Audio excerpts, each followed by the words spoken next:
what's happened in the last video. Okay, let's go take a look. Oh no! Oh no! And here is more MrDudeManSir. Here they come again, the grasshoppers. That time it's their king, a huge swamp green monstrosity with really long curved legs. Wings that I watched match the wingspan of a large airliner, the enormous pitch black eyes. He was hanging over me, grinning and spluttering something really loud.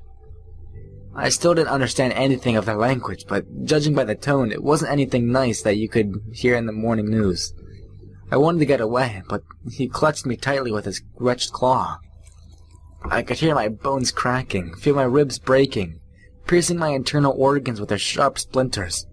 I felt hundreds of hammers smashing inside my skull. My vision faded, and the next moment fountains of blood and flesh were spraying all over the place. I jumped up in a cold sweat. My own screams still reverberated in the room. It took me several seconds to clear the dimness from my eyes. I looked around frantically and realized that it was evening already and it had been completely dark outside. Good grief, we didn't turn off the light yesterday. Masha was lying asleep next to me, while Mr. Router curled up on the floor. Lena was lying on the other bed, tightly wrapped in a blanket. Alyssa was nowhere to be seen. Hey! I woke Masha up with a few rough pods. What? She slowly came to her senses. Didn't I ask you? Sorry, I fell asleep. She had such a guilty expression on her face that I felt sick. I shouldn't have relied on her. At least I could have set up an alarm. I woke Router up. Where's Alyssa? I don't know, said Masha worriedly. Well, who does know? We were all asleep. Well, she was sleeping here and then her eyes darted around guiltily. Then you fell asleep. She hung her head and let out a heavy sigh. Oh, perfect. Just perfect. I pounded my fist on the table, making Masha jump. Okay, you sit here and we'll go find her. Alone? Her face suddenly took an expression of fright. Alone. Wasn't it you who told me that it's not worth panicking? Yeah, but it's not... Okay, fine. I'll go alone. Or do you really want me to sit here with only Lena? Masha kept silent. It's dangerous to go alone. Take this. I noticed that Router seemed to have fully awakened. It's not dangerous for her to sit here all alone. I felt that there was no point in arguing, so I got up, grabbed my trusty pipe, and headed for the door. In any case, given that people here are dispersing in the thin air, one can't feel safe anywhere in any company. Of course, I still could turn out that Alyssa just went somewhere. To the toilet, for example. Although, given how frightened she looked, I guess she would have woken up Masha or just held it in the morning. Dang, anything would have been all alone in this camp. I braced myself, pulled the handle, and went outside. I swept my eyes across the landscape, and then... Oh dear, no. I saw Alyssa! Hanging high above the ground from the tree right in front of the cabin. A sharp pain pierced my temples, and I collapsed on the ground. The horror was so overwhelming that I literally felt my whole body being bound in steel chains. Blinded with fear, I barely managed to crawl back into the cabin and close the door. What happened? Masha rushed over to me. Don't look. I grabbed her arm. Did it say I grasped? Oh yeah, not grabbed, but it's grasped. Don't go outside! Dangerous! What's the matter? She reached out at the door handle. I attempted to stop her, but it was so weak that I could not even let out a groan of despair. Opening the door, Masha screamed and froze in her tracks. Gathering my last ounce of strength, I got up and kicked the door shut. But the next moment, Masha fainted and I fell back into my arms. I carried her to the bed and put down next to the shaking Router. His face told me that he's definitely not interested in knowing what happened there. All these screams woke Lena up. She rose slightly in her bed and gave us a glance. What's happening? What's happening? She asked in a whisper. I didn't know how I should reply. I felt the scream rising up my throat, but I managed to muffle it into a hollow sigh. Lena was horrified, but she still didn't realize what exactly had happened here. Don't go outside, I moaned. Unlike Masha, she wasn't the only one to argue. An impressive silence ensued. Even the grasshoppers seemed to quiet down in order to add suspense to the situation. Masha was still lying on my lap, Router was quivering in the corner of the bed, and Lena was sitting in front of me with an expression of doom and despair on her face. I stared at the door with an unblinking gaze, waiting for the moment it will burst open, and my fear couldn't manifest in any concrete form. A homicidal maniac, a monster, an alien. It was a horror of an unknowable darkness and emptiness. I wasn't afraid that I'd be torn into pieces just like Slavia, or I'd become a zombie like Olyana. I was afraid to disappear, vanish without trace from this world. Masha let out a quiet moan. I just had such a nightmare. It wasn't a dream. She opened her eyes wide and looked at me with horror. Then, there. Don't look. I shouted and hastily embraced her. Lena started crying loudly. Loudly? Lena started crying loudly, ran up and pressed herself against me, trembling all over. Long minutes dragged on in agonizing silence. So, what are we to do now? Asked Masha through her tears. She didn't seem so self-confident now, although we were all in the same situation. Time passed, yet nothing happened. We had to make a decision. I couldn't say that I came back to my senses after what I saw, but I still felt my mind clearing up a bit. I know one thing for certain. We can't stay here. And it wasn't because there's more dangers here than anywhere else. It's because I can't endure staying near the corpse of Alyssa. I bet it's even more of a gut-wrenching experience for the girls. We have to go, I said quietly. I felt Masha and Lena hugging me even tighter. We have to. Router stopped shaking and left the bed. How are you feeling? I asked Lena. She said nothing. Can you walk? Probably. I gently escaped their embraces and I got up. We have to run. At night and it will be easier to go. But Masha tried to make a humble objection. Yeah, I know that we decided to stay, but now we have to get out of here. I turned to Router. You do realize that they shouldn't see all that. He gave a barely visible nod.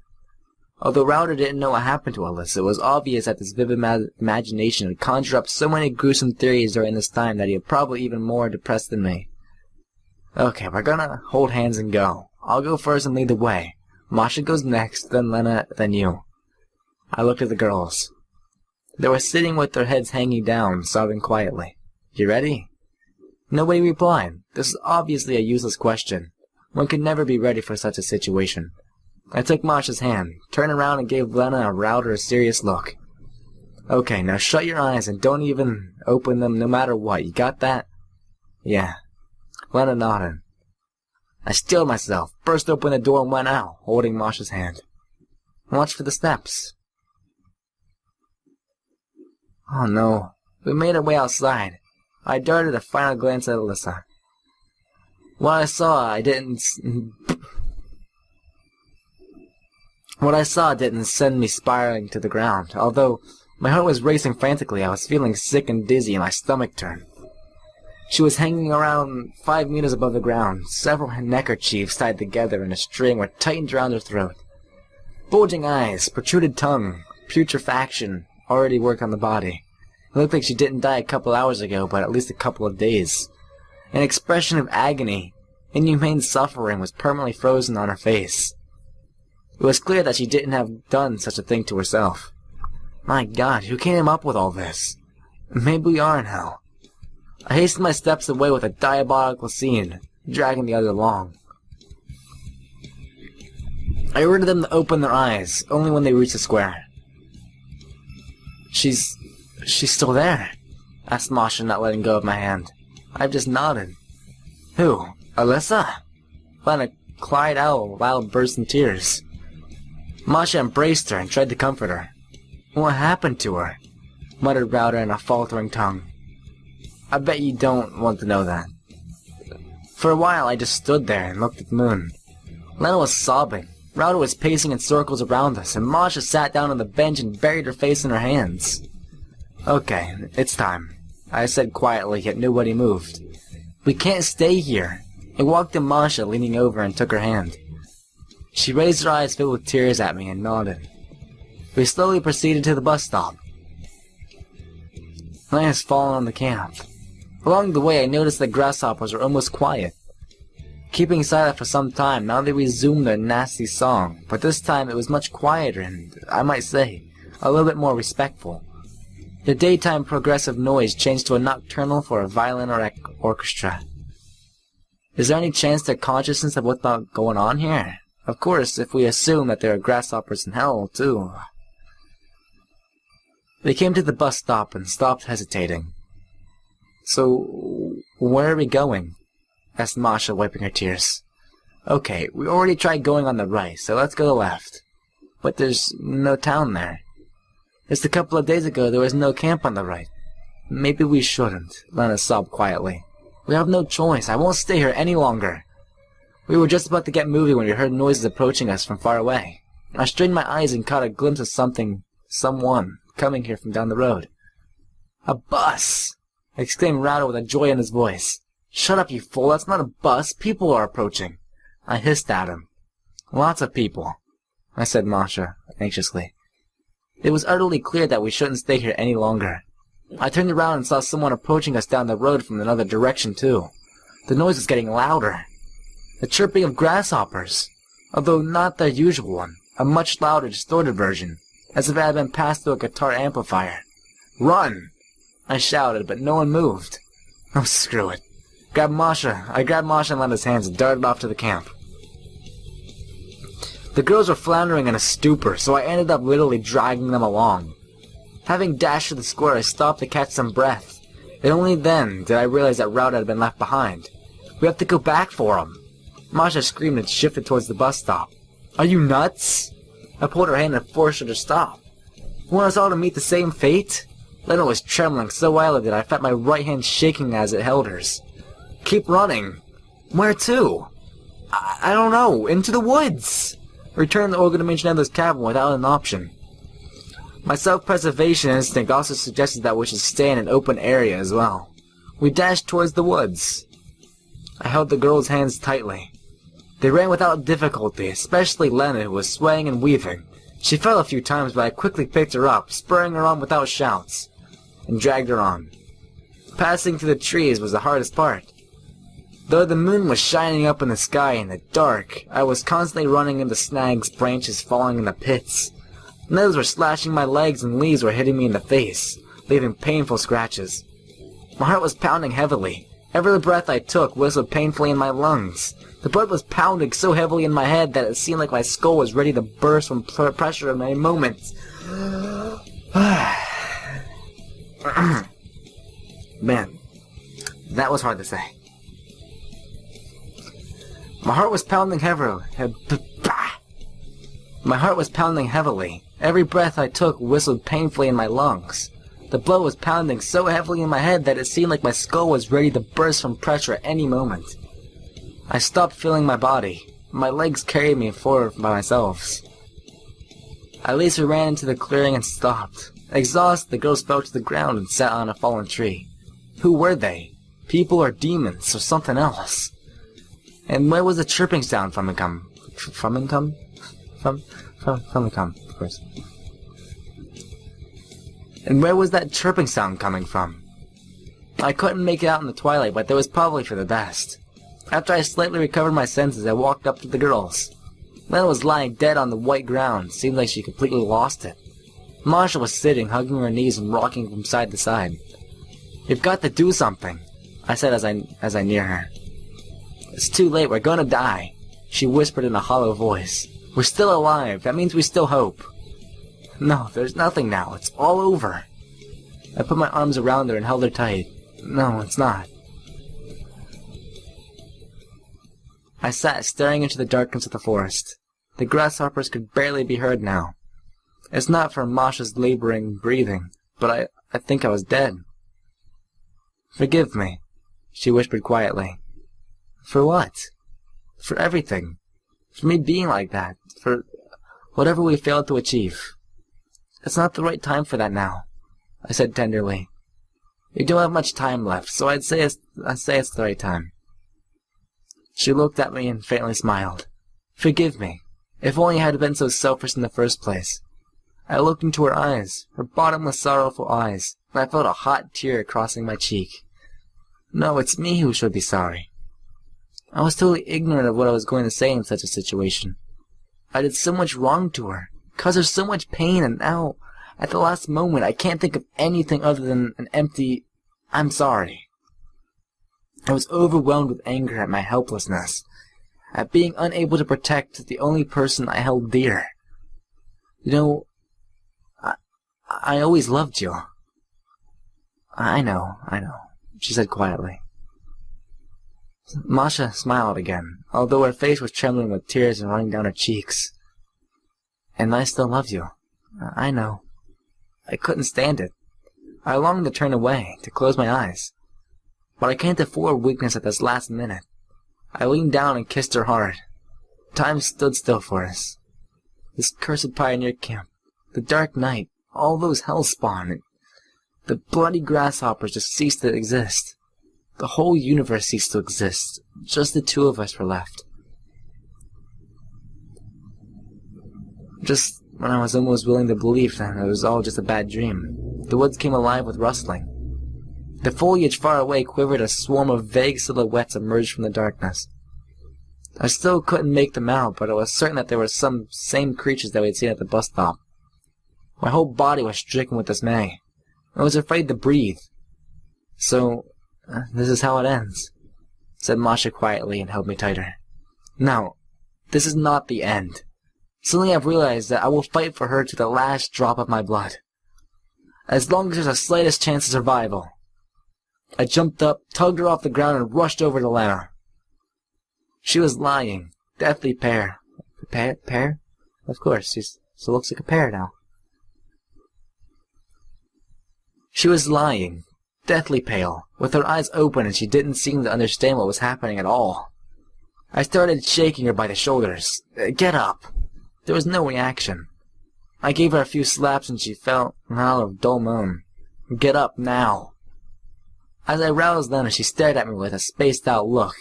Let's run! I grabbed the girls by their hands and rushed aimlessly. The further from them, the better. I was tumbling down, getting up again, helping Lena and Masha get up too, hewing through the dense foliage. Eventually the noise faded, leaving us with the only quiet chirping of the grasshoppers. The light flickered in the distance. Oh no, we're here. Soon enough we came into a small clearing, completely sheltered by the trees. There was a building that somehow looked like a kindergarten. What is that? I stammered. The building of the old camp, said Lena faintly. It seems that she was slowly coming back to her senses. I stopped hesitating. Sure, it was quite naive to think that we can find shelter there. It was obvious that we can't be secure anywhere with all the stuff that's happening. On the other hand, we were on the verge of collapsing, especially the girls. I took a few hesitant steps toward the building, and with the rustling from behind my ears, I found my tracks, unable to turn around. The rustling was growing louder, and suddenly we heard the diabolical chirping. Oh no! Oh dear! Oh no! I forced myself with a superhuman effort and turned around. A crowd was behind me. A crowd of little girls. Or rather, a crowd of Olyanas. They were all exactly the same as Olyana I saw this morning, with the same torn face and horribly distorted smile. And all of them made me the same hellish sound, the chirping of grasshoppers, a diabolical noise that chilled my heart. We froze there, where we stood, unable to take even a single step away. Oh no, all of a sudden, one of the Olyanas came forward with a crowd and pulled the severed head of Router from behind her back. A grimace of horror was permanently frozen on his face. I almost fainted as I started to talk. Hi there, Semyon. How are you doing? Her voice felt like a bullet piercing right through my brain. I seemed to and fled. Bah! Her voice felt like a bullet piercing right through my brain. I screamed and fled towards the old camp building, dragging the girls along. I must admit that back then I'd completely stopped thinking of Masha or Lena. Maybe they were also screaming. Maybe we're shackled by horror. I don't know. The most important thing is to get as far away as possible from these monsters. I flew into the building, and immediately the ground disappeared under our feet and I fell into darkness. I woke in complete darkness. My whole body ached, especially my legs, but somehow I still managed to get up, leaning against the wall. The sound of the Olyanas was nowhere to be heard, which calmed me down a little. I called out in a thin voice, Masha? Lena? I heard a movement nearby and felt someone gripping my leg. I instinctively jumped back, but at the same moment a faint voice came from below. Are we still alive? Seems like it. I helped Masha get up. Suddenly, a bright light fired up a couple of meters away from me. I leaned against the wall, trembling, but immediately realized that it was Lena who had turned on a flashlight where we came from. Where did you get that? Lena came closer, limping. I took it just in case, yesterday. I took the flashlight from her and shone it around. We were in some kind of tunnel. The walls were lined with wires, unlit lamps were hanging from the ceiling. Where are we? I don't know. It looks like some kind of bomb shelter. I looked up and saw a pretty formidable hole, beyond which were...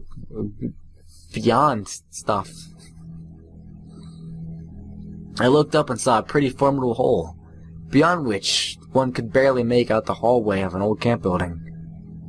The floor had probably rotted with age and we fell down here. At first glance, there was no way to climb back, too high. There's nothing much to grab.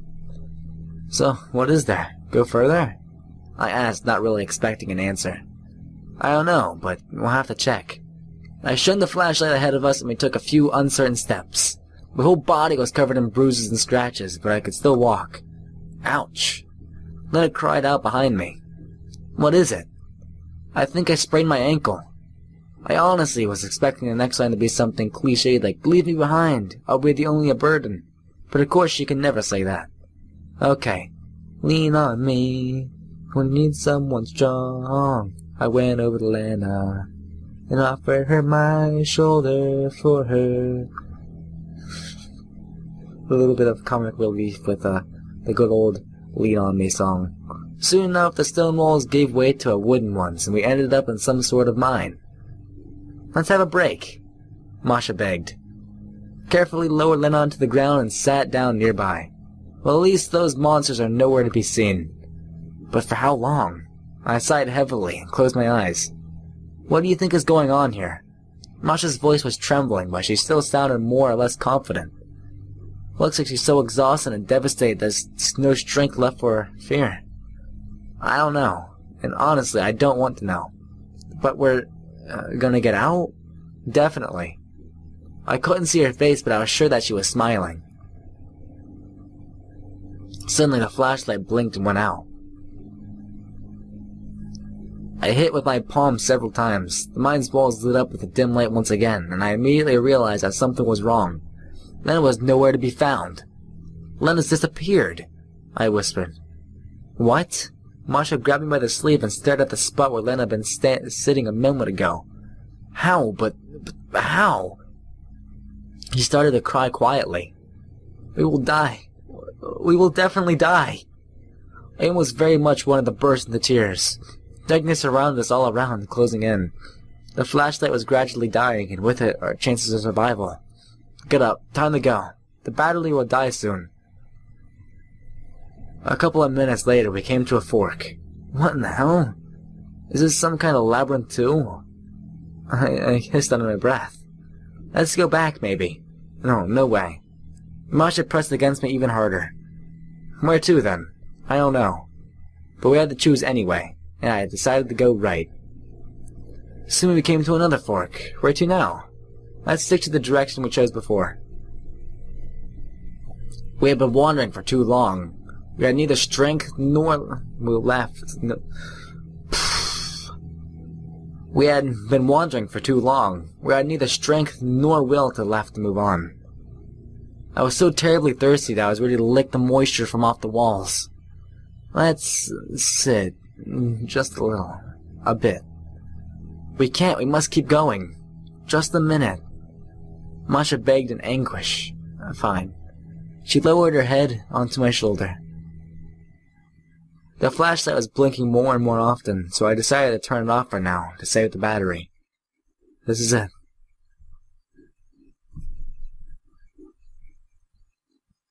I don't know how much time passed. I desperately wanted to sweep. Sweep. Yes, I'm a cleaning person now. I desperately wanted to sleep. My eyes were closing themselves. How did we first meet? That was so long way ago. Do you remember? I asked in a whisper. What? Masha's voice was trembling. How we met? Yeah. She tried to laugh, but I immediately began to cough. I will sleep for a while, okay? Just for a while, or you will sleep through the whole day again. Well, but you wake me up, right? Of course. I kissed her and closed my eyes. Oblivion was getting closer, but I didn't care. I was transported back in time to that very day.